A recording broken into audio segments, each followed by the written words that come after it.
बाजी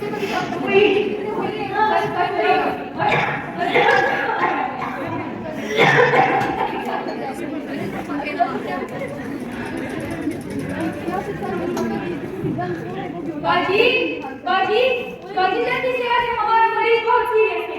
बाजी बता आवाज में जल्दी से आके हमारा मरीज बन रहा है। अब हमारी सरकार बाजी से आ गया। बस बस बिस्मिल्लाह बिस्मिल्लाह। आराम से बिस्मिल्लाह आराम से।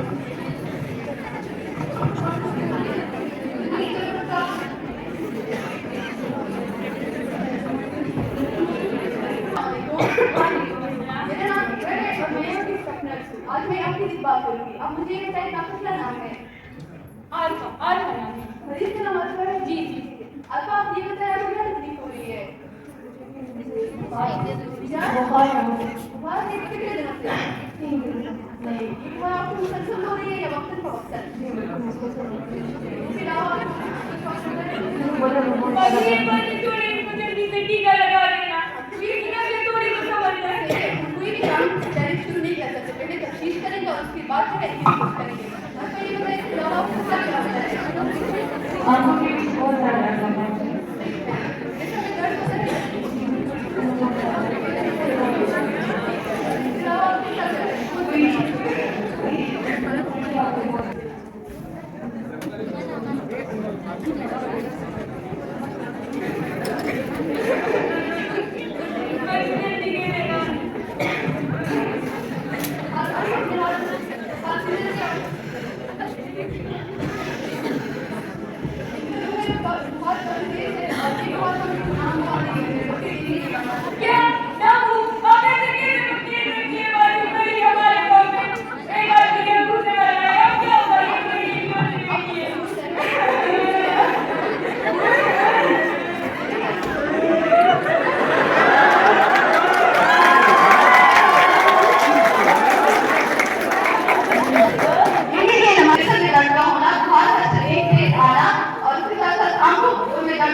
और ट्रीटमेंट कर सकते हैं, मरीज का भी जान बचा सकती है।